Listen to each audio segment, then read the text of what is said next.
Sounds good. Unless somebody knows otherwise. Carla's on vacation, although she did a lot to get ready for this, but I get nervous when Carla's not here. Yeah. I am certainly not Carla, but she did not indicate that Mr. Brock would not be on. So. Okay. Dave, how are you? Doing okay. How are you? Yeah. Will you be able to get a list of attendees, John? Yeah. Molly is helping with that as we're recording this. Thanks.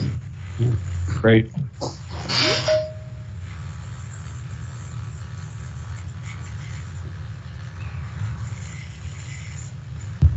Hi, Bev. Hi.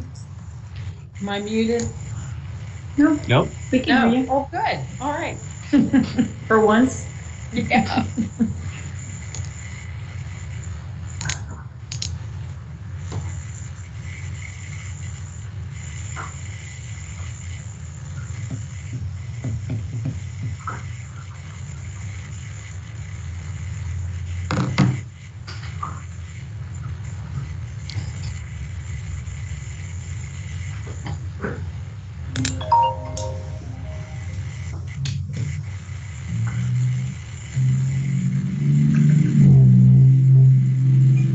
John Davidson. One thing, if you could, for anybody that's dialed in with a phone number and your name's not present, would you just type in the chat, the name associated with the phone number? That way we can have a detailed account of your presence.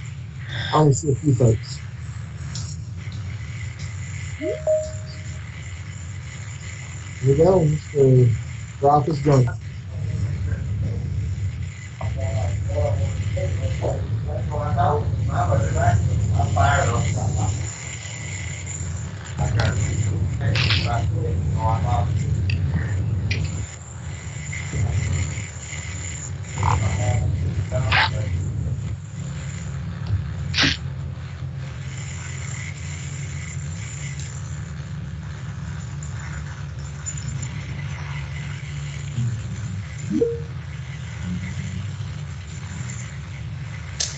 Craig Brock, are you there? We see your name. I'm just wondering if you're on or chatting with staff. Yeah. This is his assistant. He's on another phone call right now, but he'll be on here in just a moment. Okay, I could hear him a little bit, so I wasn't sure. Yeah, I tried to mute it as fast as I could.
The PowerPoint that I'm sharing largely follows the packet that Carla emailed you all, so you can kind of follow along in either one. The only detail would be the minutes aren't going to be in the PowerPoint, and I have a few slides updating you on KHC, and that's not in the packet. So between the two, you've got the full set. Howdy, I finally showed up here. So what have I missed? See, y'all are not getting rid of me, not one meeting too late. I'm sorry, I couldn't get off the phone in time. You're all right, Craig. We just had someone just join right after you, so you weren't even the last. No, well, good. That's a shocker. So I guess I'll look at the agenda here, and whenever you tell me, since Carla's not here, she's out having a good time somewhere, I think, right? She is. She's on a much-needed and deserved vacation. Well, I agree with that, but that doesn't change the fact that I'm lost without her. So I guess whenever you say, and whenever we've got ready to go. I know we're a little after the time, but I'll call the meeting to order whenever you say we're good. I think we're good. And Craig, we have John Davidson from KHC who has generously offered to stand in for Carla. So he'll be taking minutes and just making sure we do everything right. Okay, John, welcome, and you're the new boss then. How's that? So I guess I'll jump right in here and we'll make a stab at it and get through one. These meetings are very difficult, as y'all know, to do this when you're not in person. It's very, very difficult. So what I'll do is jump in and try to put my foot on the gas and keep it there. And then any questions, y'all can let me know. But if I had a gavel, I'd bang it on the table and say, I'm calling the meeting to order here at a little after, well, what time is it? It's 1:36, so we're a little late. Tuesday, October 26th. Confirmation of press release. Sure we did that. Attendees introductions. Item C, I'm Craig Brock. As I used to be the chairman of this Hpac committee, and I think this is the end of that road for now. So moving forward, we have, I don't know how we start introducing ourselves. I guess Dave will start. Dave Crair, People's Self-Help Housing.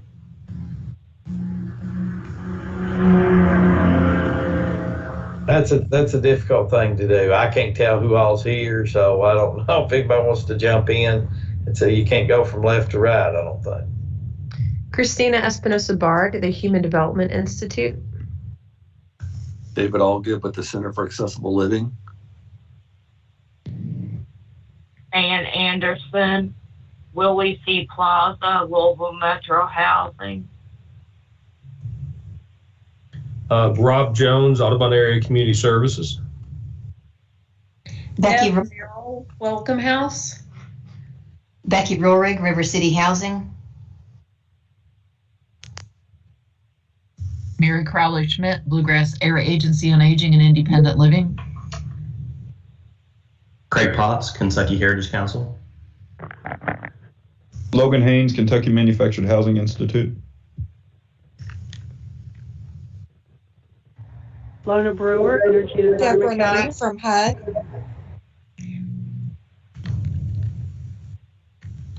Phyllis Parker, representing persons with disabilities.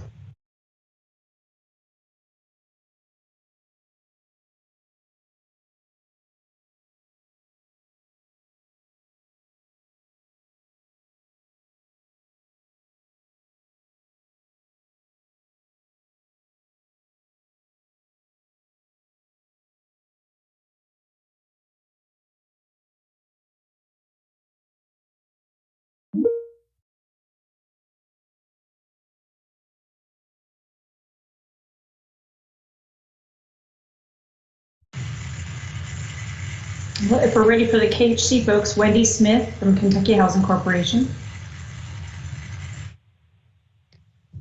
Kelly Reynolds, Kentucky Housing. Curtis Stauffer, Kentucky Housing. After you, John.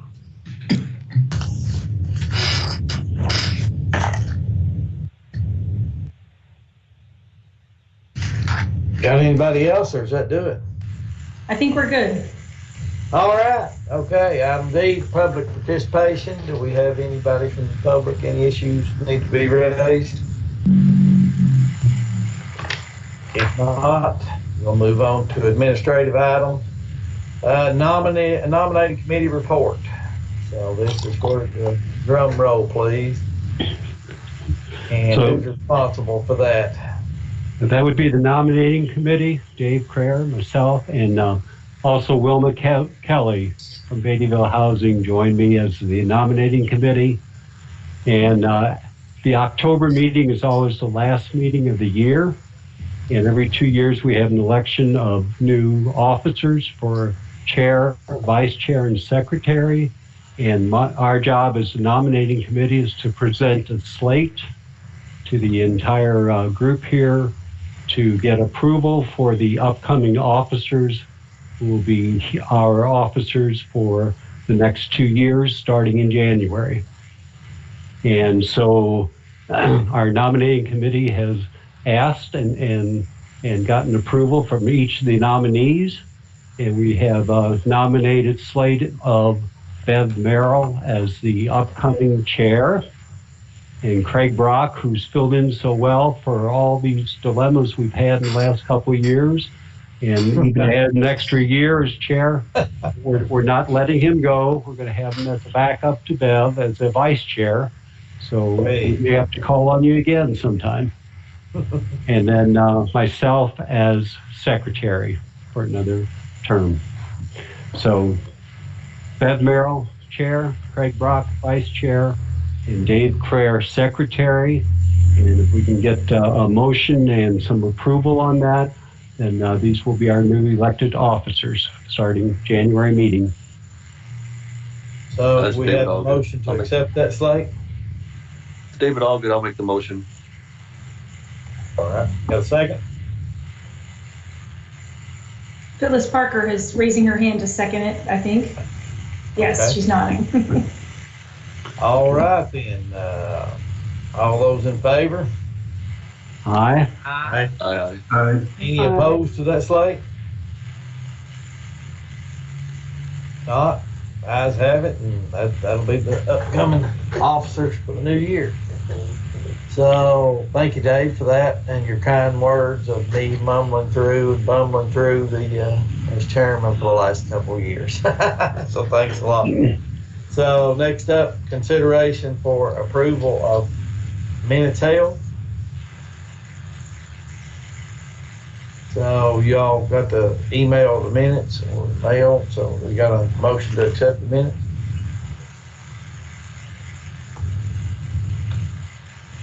So moved, Bev. All right. David Allgood, second. David Allgood, second. Okay, got a motion second. All those in favor say aye. Aye. Aye. Aye. Any opposed? Hearing none, ayes have it. All right, next up we have a low-income household water assistance program update. Mr. Jason Dunn. Are we ready for that? Is Mr. Dunn on the meeting? I think he is. I didn't hear him introduce himself. I didn't hear him introduce himself either, but that's listed on the on the agenda here, and I didn't have anybody change that. So I don't think he is in. Pardon me? So are we skipping that, or do we have somebody else to do that report?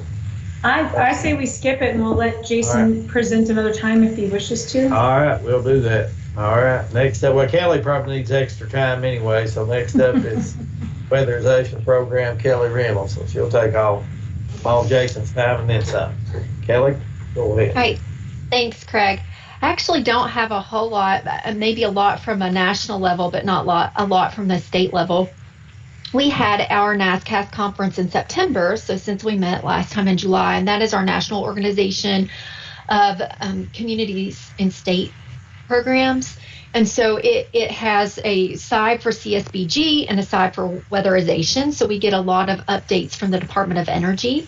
So just to let you know, the Department of Energy is looking at releasing some enhancement and innovation grants with some new money, their priority ranking of what they're really going to look for or where they're going to score extra points. And those of you that think of point value, they're prioritizing weatherization readiness, healthy indoor environments, programs that are working on hiring and retention for non-historical employees in weatherization. So that's what they're looking at. And there's going to be I have steps of how you apply. Those will go to sub-grantees, but the grantees have to sign off on those grant applications. So we'll be watching for that. That should come out late fall, early winter. They also are looking at, President Biden has started an initiative called Justice 40, which is working on initiatives for disadvantaged communities. Weatherization is one of the pilot programs in Justice 40. So right now the Department of Energy is collecting information that, one, data points that they can collect from. So they asked all the states what data could we give to them. Thankfully, Kentucky Housing has moved to a new data system, software system for the weatherization management. So we're able to actually give them what they requested. We wouldn't have been able to do that previously. So that was a very good move for us. And they are looking at releasing, they're getting their plans together, and they have to have their final pieces into the administration by December 17th on how they're going to kind of measure how they're working towards Justice 40. There are also some new funds coming out. They're referring to it as the BIB. I don't even know what the BIB stands for, but they're referring to it as the BIB. I don't even know that they know what it stands for. It was just fun to say. So they're referring to it as a BIB. It's $3.5 billion. Right now, that is in legislation. It's not been approved yet. They think that something will be approved, maybe not at the $3.5 billion level, but maybe a little bit less. They're hoping that will come out in a formula grant to states, but they feel like it's going to end up being competitive. $850 million will be set aside for enhancement and innovation programs. And again, they're prioritizing weatherization readiness programs, which we in the state are running with LIHEAP funds. So I think we will have a pretty good competitive application if it goes that way. They're also in that legislation looking to increase our average cost per unit to $12,000. Right now it's at $77.76. So that would be a huge increase and would be very helpful to states, especially and Curtis just said it's a Build Back Better Act is what the BIB stands for. Thanks, Curtis.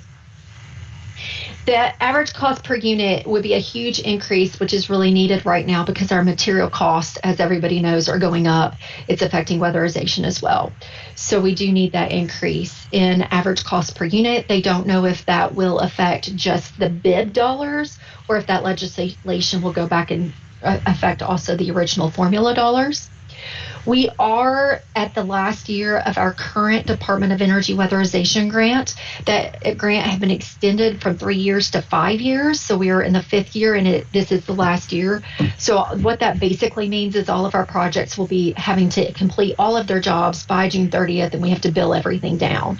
And whatever we don't spend is recaptured by the federal government. We still have no guidance from the Department of Energy on how to use the reweatherization date. Last January, there was legislation that was passed that gave us a rolling 15-year reweatherization date. Before that, the reweatherization date went back to October 1st, 1994. So bottom line, if you had work done after October 1st, 1994, you could not get it done again. Now it's a rolling 15-year date, which is a really good idea because a lot of things have improved in weatherization measures since 1994, so that's a good thing. But yet they have not been able to really tell us how to use that yet. I had a meeting with Ana Maria Garcia, who is one of the undersecretaries for the Department of Energy last week, and she still didn't have any guidance updated on that. We also in the state have changed our QCI training requirements. Those were effective yesterday. We are taking out our dwelling needs evaluator requirement. Subgrantees can choose to continue to do that requirement if they want to. We're going to let them write their own policies on that, but we basically have shortened it just to help maybe with our QCI shortage in the state, where some of the subgrantees who are kind of bordering other states might be able to pull QCIs from those border states.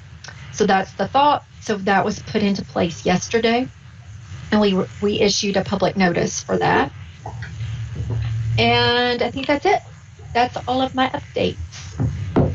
Well, that wasn't a whole lot. I'm shocked. I'm shocked, but you did a great job. So thank you for that update.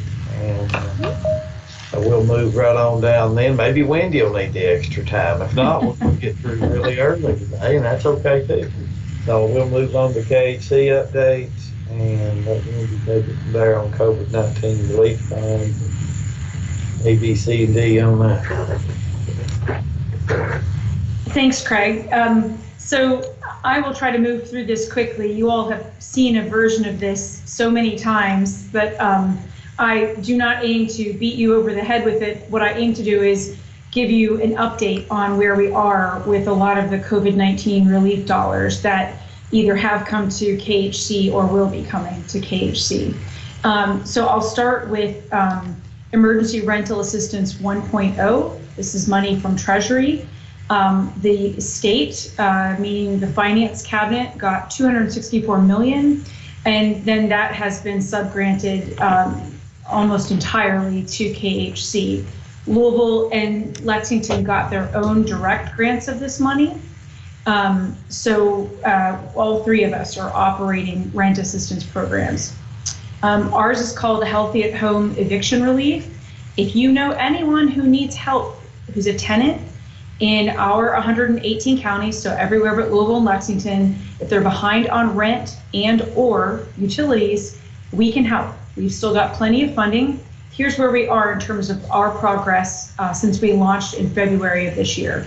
We have gotten $71.6 million in assistance out to, I say to tenants, but really 98 to 99% of the payments go directly to landlords and to utilities. So it really is a program that helps tenants, landlords, and utilities.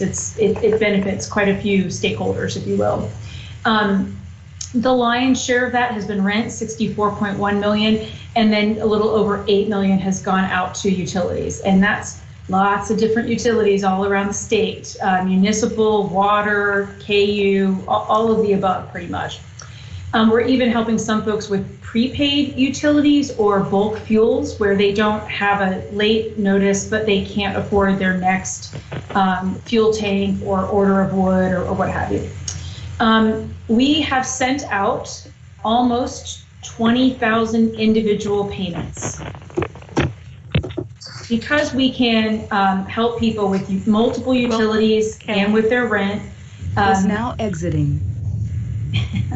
We sometimes have 2 to 4 payments per household, depending on what they're seeking help with. So almost 20,000 individual payments on behalf of a little over 14,100 households. That's a lot. We've never done something like this, not since last fall. That's when we first began this this kind of work. The average amount going out per household is just over $5,000. That is just very gradually ticking down because we've helped so many people with their large arrearages. A lot of what's happening now is people are coming in for smaller arrearage amounts. We're just beginning to see some reapplications. Most are still new applications. We have been doing a bunch of marketing over the last month or two. We started in August targeting zip codes where we, based on a bunch of different factors, we think there's a high risk of renters needing help or being at risk. And that has just created a real surge in our new applications. We usually get somewhere between 300 to 600 applications each week, new ones. We've gotten 1,000 on average for the last 3 weeks, new applications. That's good because we have a lot of funding. It also means we've got to make sure we don't get back to the place where we have a backlog, because we finally don't have a backlog. We're processing pretty quickly right now, and we want to keep that going. So in terms of where we are with the grant, so we got $264 million. As I mentioned, we have paid out $71.6 million. We subgranted to Louisville and Lexington a total of $38.7 million to help their local programs keep going. We don't want to operate in their counties, so we just gave them some additional money out of our pot of funds. So far, we've used $4.8 million for admin, and that altogether totals $115 million committed. I've never gotten that much money committed to anything in my entire career, and I've been in this industry for a while. So that's it's a minor bureaucratic miracle. That's what I keep saying. Anyway, nonetheless, we still have $131 million remaining. We do not expect to run out of funds. These funds do expire at the end of September next year, but there's a second tranche of similar funding coming up right behind it. So we expect to operate Healthy at Home Eviction Relief through September of 2025. So please keep that in mind. If you have someone who is behind on rent or utilities, who's a tenant, they need to apply, and they will be able to for a long time. I just thought I would give you a sense of how we've done in terms of productivity each month of getting assistance out, you can see in March it was pretty tiny and a big jump in April, and we've had some bumps where we get a lot more and then we slide back a little. October, of course, we have one more week. We pay out on Fridays. It's when we send out our direct deposits. And October is already at 15 million. So we're going to have by far our biggest month ever this month. That is in part because we have brought on a vendor just to help process applications alongside our staff, just increasing our horsepower, basically, so that we can get more assistance out the door. Any questions about Healthy at Home eviction relief? I did want to share with you all, we got some data from the courts about evictions. So what you're looking at is a graph of evictions in 2019, that's the blue line. Evictions last year in 2020, that's the orange line. And then evictions so far this year, that's the green line, which isn't complete because the year's not complete. And so the blue line would be what we might say is like a pre-COVID year. Orange line, you can see where there was a moratorium in place that really radically brought evictions down. And then they started to go up because it's not that all evictions stopped last year. It was only evictions for non-payment of rent that were prohibited. So landlords did have other means of evicting. You know, if someone had broken a lease or if the lease had just expired and they didn't want to renew it. So you do see later in 2020 evictions going up, but certainly not back up to 2019 levels. And then this year, the moratorium ended a while back, and we still see that while evictions have climbed a little, which we expected, they are not back up to 2019 levels. That green line is significantly lower. And so, you know, this is a correlation, not a causation, but it would appear that between the moratoria and our assistance and Louisville and Lexington's, because these are statewide numbers, this is having an impact on the volume of evictions. And I'm going to take that pictures. I'm excited about that. This is all evictions, not just for non-payment of rent. Yes, yeah, this is all forcible detainer evictions, yes. Now we can help people, I mean, they have to be behind on rent, but even if their landlord was evicting them for something else in addition to being behind on rent, we can still help them if the landlord will choose not to evict. You know, so we can assist in other eviction cases as well, where non-payment is one issue. Anyway, and then I just wanted to show you all the flyer one more time, because if you know someone who needs help because they're behind on rent or utilities and they're a renter in one of our 118 counties, please share with them that we have funds available and we are moving pretty quickly now, provided we don't get back to having a backlog. And Wendy, if I could add one thing real quick. Yeah. One thing we've been hearing through the rumor mill that's going around, especially in some of the bigger cities, is that these funds are no longer available. If you have anybody talking about that and you hear them say the program has expired, the program is going to run out of money, please tell them to apply and that funding is going to be available until 2025. I had a chance to speak at an event in Henderson the other day, and a lot of folks in the audience, when I remind them about the availability of these funds, said, "Oh, I thought that program was over." So if you're hearing those rumors, please try to counteract that if you're speaking with folks in your community. Thank you for bringing that up. A lot of folks, there was a lot of confusion that when the moratorium ended, the assistance would end. I'm not sure why folks thought those were timed together, but they're not. As I said, we expect to operate this through September of 2025. All right, I'll move on. So yes. Wendy, one question. What if they're not behind, and I may have missed this, but I'm thinking that they're on the verge of being behind, or they're 2 weeks late? Late, I mean, a late letter from the landlord is sufficient. They do not have to have like a court date or anything like that. We just need something that documents that they're late on rent. Yeah, because I suspect that they're struggling, and I would like for them to not get to the point of... Right. I agree with you. And we are allowed to be more proactive. I will say right now, because we've had such a backlog, we have focused on folks who are in arrears. As time goes, we may soften that or alter how we decide to deploy the assistance. But right now, they do have to at least have a late rent letter. Thank you. All right, so we now will move on to the second tranche of emergency rent assistance, ERA 2.0. This is also money from Treasury. The state of Kentucky will be getting a little over $209 million. Louisville and Lexington, again, are each getting small direct grants of this money. So here's kind of how what KHC is looking at in terms of deploying this second bucket of ERA. First is we intend to subgrant funds to Louisville and Lexington again, because their share of the funds really doesn't match their share of state population. So we're holding some for them. We'd like to continue and expand the emergency rental assistance programs that we have stood up or are about to stand up. And I'll give you a couple of examples. So we're going to keep Healthy at Home eviction relief going. We are about to begin an eviction diversion program where in the busiest eviction court dockets, we're going to have staff hanging out in the courtroom, hopefully, with the permission of the judge, kind of soliciting the landlord and the tenant to say, hey, if we can go talk in a side room, we might be able to take care of this if payment of rent is the issue, and get them caught up. That is still under development. We have an eviction diversion program manager who will start in November. So we're just getting that going.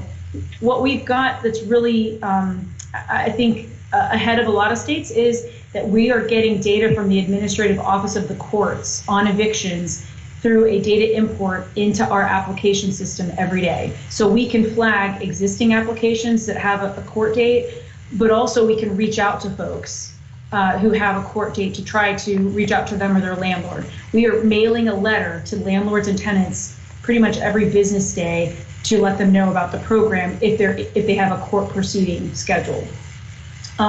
We're also going to hire some folks that we're calling housing connectors to help connect people to Healthy at Home and to some of our other ARPA programs. I'll talk a little more about that later.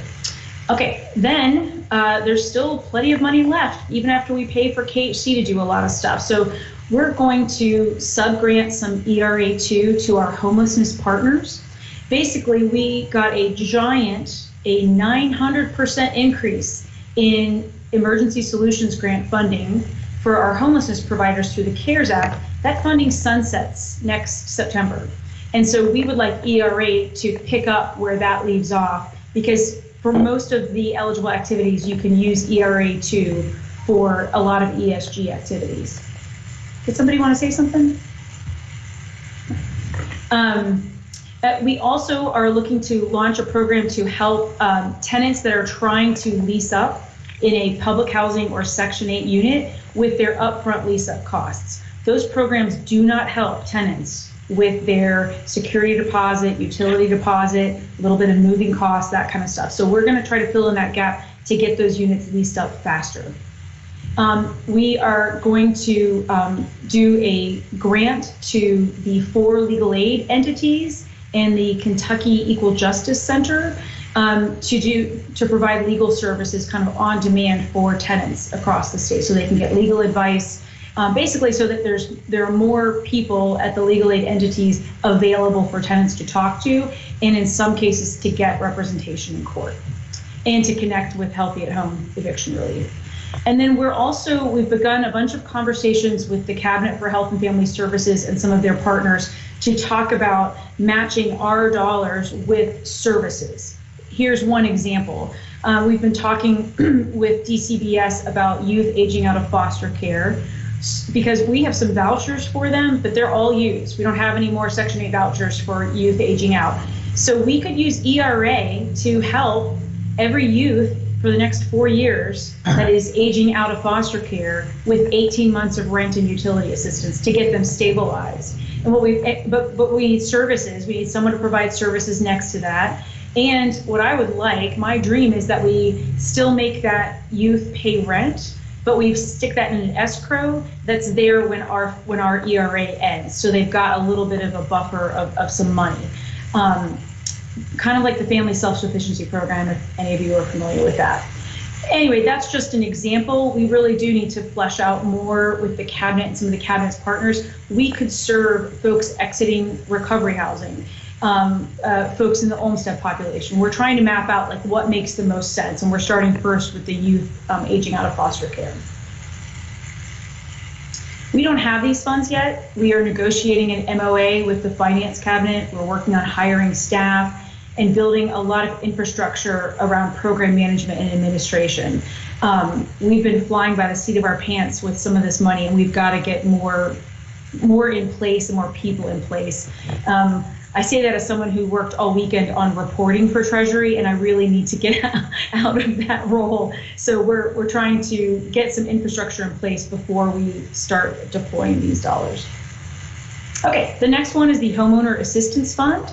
This is $85 million to help homeowners impacted by the pandemic.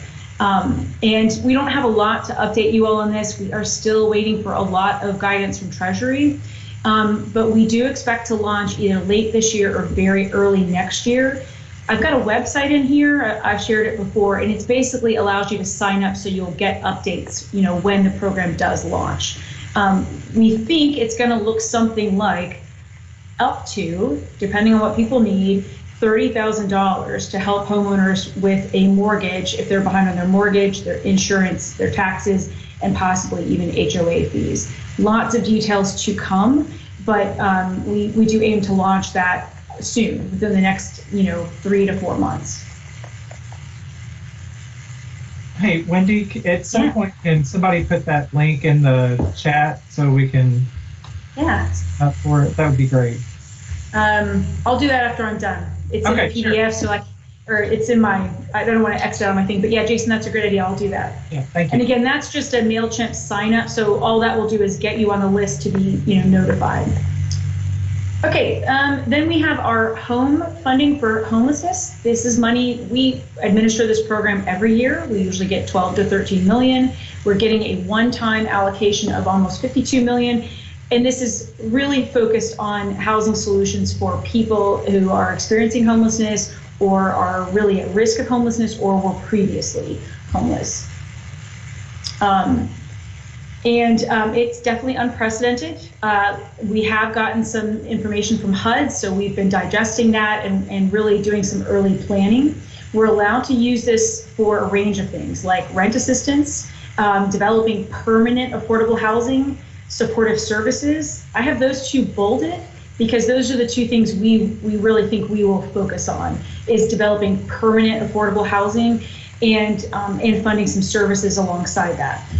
We can also fund the creation of non-congregate shelter. That's the idea of like maybe taking like a hotel motel and converting it into its shelter, but people aren't all in one big space. And we could also do a little bit with operating grants for nonprofits that are working on these kind of projects. So the update for you on this, we engaged a while back the Corporation for Supportive Housing, and they've just been great. I'm so glad we did that. They are offering technical assistance to us, and later they will be offering it to partners that are interested in developing projects with this funding, particularly projects where services are tied to the housing. So stay tuned for that. They are really focusing right now on preparing for HUD what's called an allocation plan for the home ARP dollars. They just completed a consultation phase where we did virtual meetings with lots and lots of partners and developers all across the state and service providers. The Corporation for Supportive Housing is now drafting an allocation plan that we have to submit to HUD. We're going to have a public hearing on November 4th. I don't remember the time. An egram went out about it, and that's, that HUD requires that. You can also, obviously get Curtis or me comments if you want to share, thoughts about that plan once it's released. A lot more to come on this. We're still in early phases. Any questions about that before I move on? Wendy, this is David Allgood. Yeah. Could it be, would it be helpful, I think, for people with disabilities, maybe if you went above and beyond the 5%, or the 20% HUD for accessible units, if you're going to do like I say, a renovation of an existing hotel or something, if you try to make all first floor units as visitable or universal design as possible, to just to keep all those universal design aspects in mind when you're talking about all these opportunities for housing to come up. Because, like I say, the number one call at the Center for Accessible Living is about affordable, accessible housing. That's just non-existent, unfortunately. So, any way that you all could increase the number of accessible units would be greatly appreciated across the state. So, David, let me also share. I just wrote that down. I absolutely will keep that in mind for these dollars. In addition, we will be doing what's called our qualified allocation plan process, which is the process for deciding how low-income housing tax credits get allocated. And that really does generate the lion's share of affordable units created by KHC investment. I would definitely encourage you to also, not instead of this, but also offer that maybe even in a formal, letter or something, or in one of the developer forums that we have to reiterate that you would love to see that as a policy goal. Yeah. And if you want to email me about that, I'll get you more on that. I would be most appreciative. Thanks. Okay. Yeah. Hey, this is Logan Haynes with the Kentucky Manufactured Housing Institute. Obviously, we would appreciate taking part in that conversation as well. Okay. Yeah, and there's no prohibition on utilizing, it has to be within certain guidelines, but utilizing manufactured and modular construction with these dollars. Great. Okay, then the last one is just, we got a tranche of new emergency, they're new Section 8 vouchers. They're called emergency housing vouchers because they won't last forever, and they are focused on people experiencing or previously experiencing homelessness. We got 272 vouchers at KHC. We administer Section 8 for 87 counties in Kentucky. And this requires a partnership between public housing authorities and the homelessness continuum of care. So Louisville and Lexington each have their own homelessness continuum of care. Their vouchers will be in partnership with those two COCs. The rest of the vouchers, or 377, are going to partner with the continuum of care that KHC kind of staffs. We are kind of the staff administrator for the continuum of care for 118 counties. What this means is the collaboration of homeless partners through what's called coordinated entry. They will make referrals over to KHC or other public housing authorities to say, this person would be a good candidate for an EHV. We certify that they are homeless or they were homeless, that they meet the qualifications, and would like them to be, put on the list for EHVs. We have just begun that process, and we're focusing first on folks who were homeless but are now in some kind of short-term housing solution that we could then get them into one of these vouchers. So we've begun doing that. And one of the things we will also do, because these vouchers do eventually expire in a couple years, is we intend to tinker with our waiting list rules so that folks who have an EHV will go onto the regular waiting list, and through attrition will then end up with a regular Section 8 voucher, so that they don't, just get all put out on the street when these vouchers end. That's our kind of long-term strategy for keeping them. I mean, really, we just need more permanent vouchers, but we'll take this while we've got it. And that's it. Thanks so much. Sorry that went longer than y'all might have expected. Excellent job. Any more questions for Wendy there? I know everybody was just jumping in, hanging on wherever they wanted to, and that's the way we ought to do it there. If you got a question, just jump in. But yeah. Hey, Craig, I think Jason Dunn has joined. Well, Jason has joined us, yes. And we could let him give us the update on the Weatherization Program. Wendy, could I ask one question about the Homeowner Assistance? Yeah. I probably just haven't paid attention enough in the past, but it seems kind of crazy that we're at October 2021 and it hasn't even been approved at the federal level? The money has been approved, and we actually have 10% of the money in our coffers. Here's the deal. How do I explain this without getting too wonky on you all? Well, you're a policy advisory committee. You should love this wonky stuff. So during the pandemic, there were lots of federal rules that came down that said most lenders had to offer some kind of forbearance to a homeowner that was behind, right? A lot of that is sunsetting between now and the end of this year. Part of what HUD and FH, it's not FHA, it's the agency that's over FHA, and Treasury are trying to figure out is how are we going to handle if someone was in forbearance and they have a forbearance agreement, which might have said, we'll just add a couple years to the end of your loan. Well, really, that person probably would like some assistance instead of having to pay longer.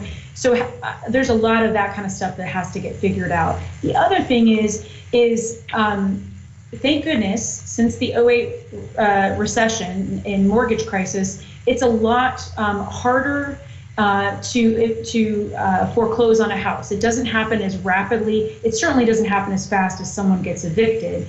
And because there were a lot of protections put in place, it doesn't happen as fast as in the last recession. So there's not the same urgency. Now, tell that to a homeowner who's worried. I'm sure they feel a sense of urgency. But in terms of the policymakers, I think that's part of why. And I will say some of the same Treasury staff are working on emergency rent assistance and this program. I don't know how that's possible. So I think it's just not the focus. Okay, thank you. Mm-hmm. Let me say I always feel more of a sense of urgency, it seems, than some of our lawmakers do. But that's the way it goes. Well, if there's any more questions for Wendy, then shoot. If not, then I guess if Jason Dunn has joined us and is prepared to go over the low-income household water assistance program, then go ahead at your leisure there. Alrighty. The one thing I didn't have on my talking points was the level of funding that Kentucky received for the low-income household water and wastewater assistance program. So I've sent a Teams message to my folks, and I will update that as soon as I get the answer. I should probably know off the top of my head, but I don't. As you know, we, as part of the COVID relief packages, the low-income household water and wastewater program assistance program was authorized. We call it LIWAP. It's not a permanent or ongoing statutory authority like other COVID-related packages were, but you can read through the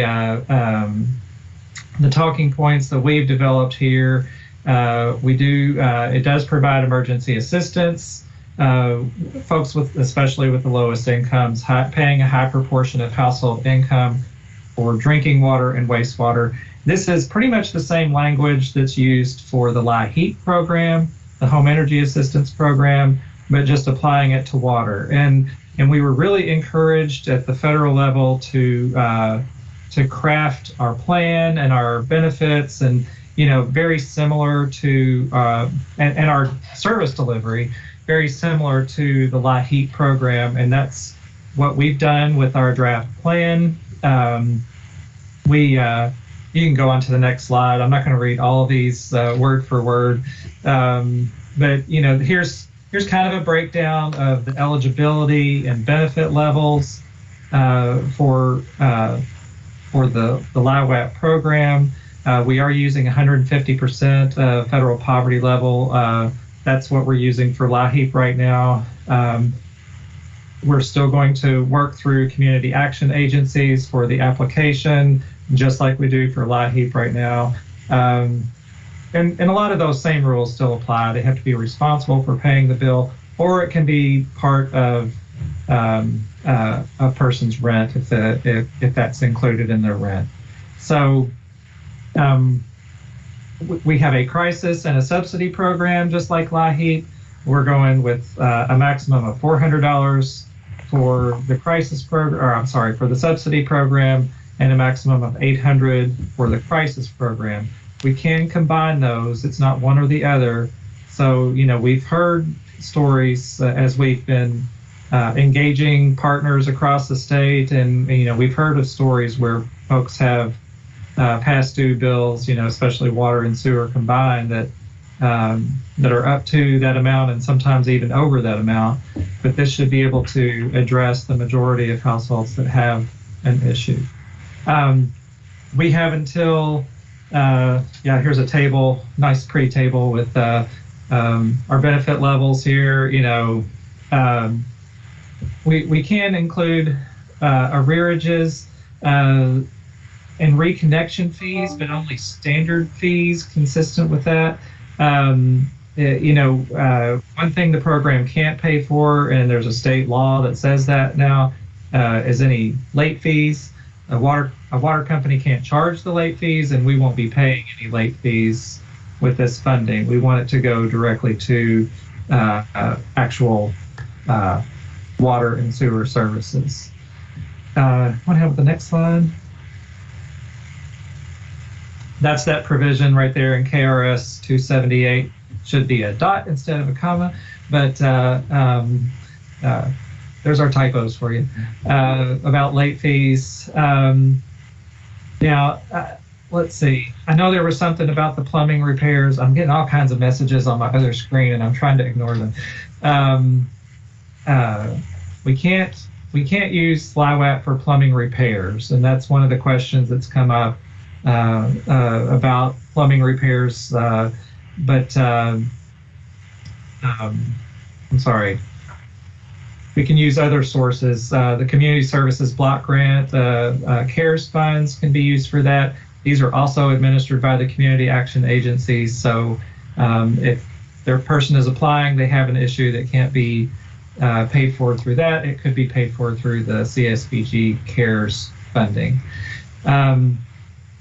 And we can't help folks with private wells and septic systems. Those aren't allowable expenditures under this program. Okay, next slide. Or is that my last slide? That's my last slide. Okay. So a little bit about where we are. We had hoped, and I had told one group, and I can't remember if it was this group or another group, that we would start on October 1st. Thanks to our federal funding partners, they didn't have an objection to our plan and our benefit levels or anything like that. They had questions about our contracting process, and I'm like, we're doing it just like LIHEAP. Why is this a problem? So it went all the way up to the Office of Community Services General Counsel. They finally agreed with us that yes, we can do just like we've always done. So we made very minor changes and resubmitted the plan on October 18th. This has taken way too long. We are now awaiting the official approval of that plan. I am hopeful for a 12/1 start date. I really wanted it to coincide with LIHEAP because I wanted those customers to be able to come in and get both home energy and water and sewer assistance all at the same time. They've ruined my plans. I don't have a. We have until October of December, of 2023 to expend these funds, but I really don't anticipate that it's going to last that long. We're talking about $18.6 million. My staff came through. $18.6 million is our award between the ARPA and the Continuation Appropriations Act. So between those two, we have that much, 15% up to for administrative costs. So I really don't anticipate that it's going to last that long. When we did the Healthy at Home Utility Relief Fund at the end of 2020, we went through almost that same amount pretty quickly. We were also assisting with some additional electric and gas with that money too, not just water and sewer.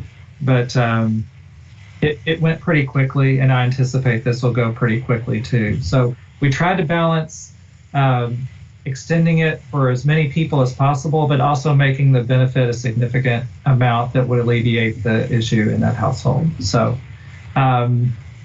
that's about all I have. I did have a link somewhere, and it wasn't the correct link. So I'm going to put the right link in here so you can look at our draft plan that was resubmitted on the 18th. If you looked at the plan before the 18th, it will not look significantly different. I dare you to find the difference between the two. You probably won't find it. It's that minute. So you can look through that, but really, we'll just have to keep everybody updated on the progress. We are at the mercy of our federal funding agency at this point for approval of the plan. Otherwise, we're ready to roll. So that's it. Let me know if y'all have any questions or anything. So I just want to note that because of this tidal wave of COVID-19 dollars, Jason's program and our program are kind of in competition in a way. So I'm going to make a plug for my program. I would, if you are being strategic in the folks that you work with, you might think about, especially homeowners. Our homeowner program will not help you with utilities, right? But Jason's can. I'm correct about that, right, Jason? So right.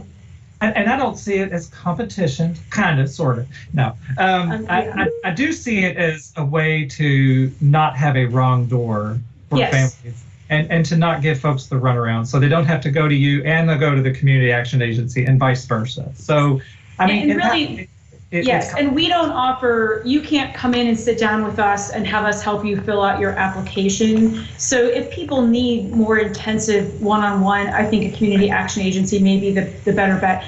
I simply want to make it clear, Healthy at Home has a ton of money and we can help. We do not have a dollar amount limit on how much we can help with rent or utilities. It is based on what's due to your landlord and what's in your bills. So I'm just saying, if somebody owes a ton, send them to Healthy at Home. If it's a tiny amount or they need a lot of one-on-one work with somebody, the community action agency might be the better bet. Right.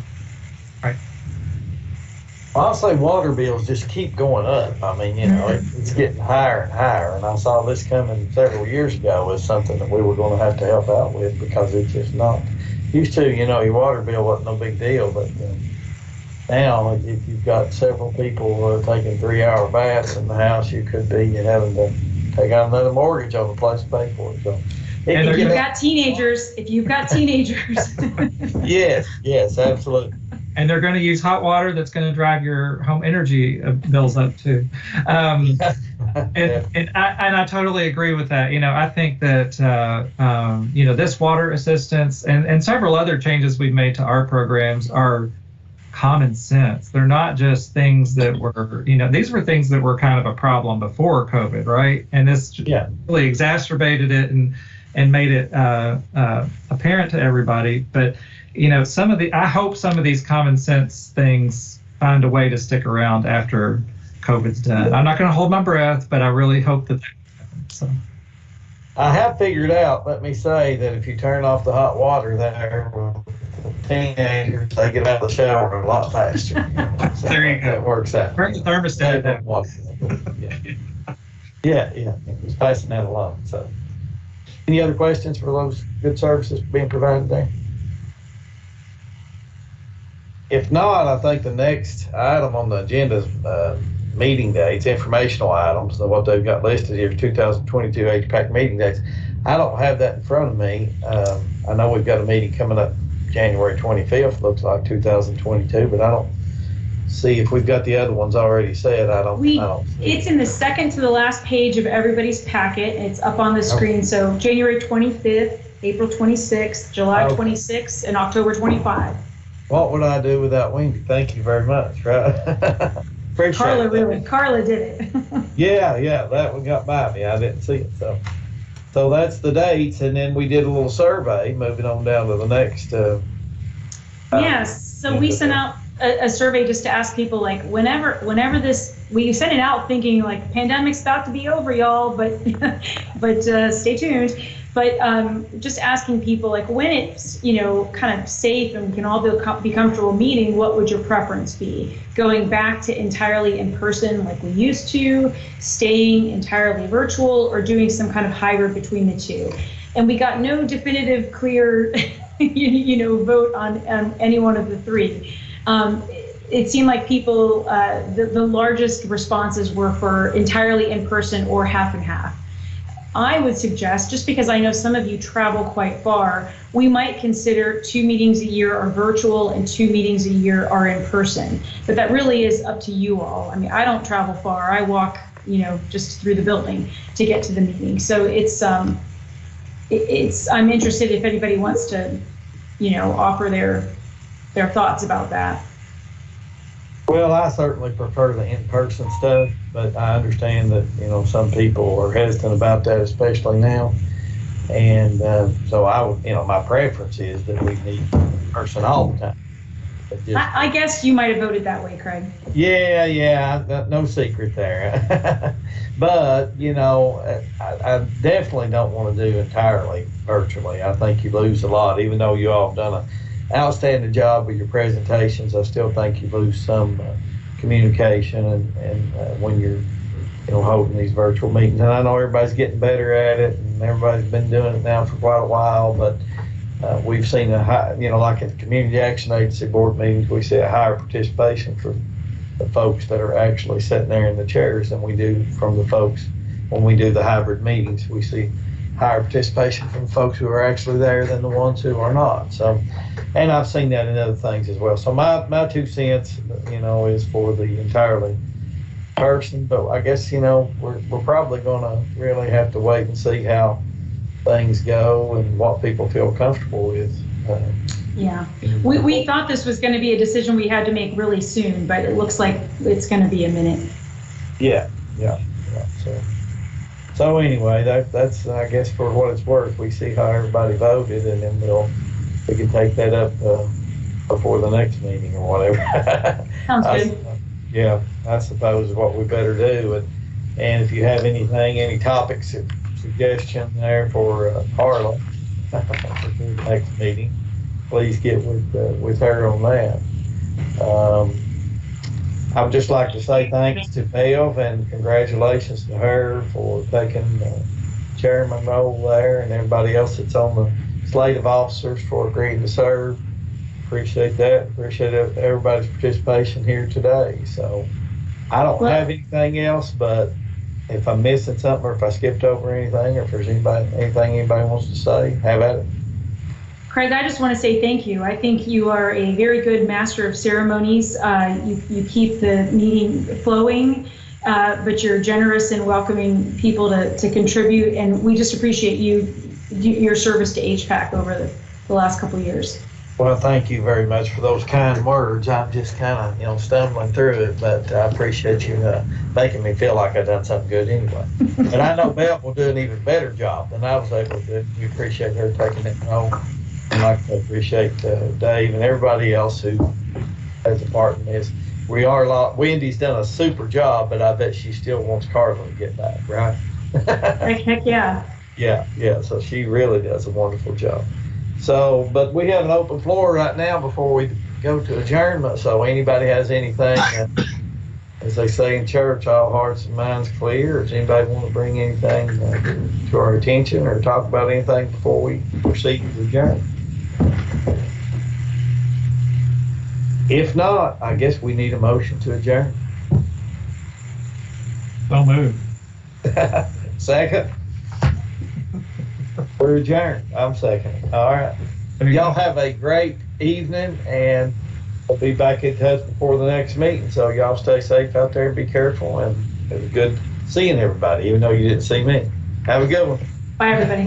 Bye-bye. Thanks, everybody. Bye. Bye. Lona Brewer is now exiting.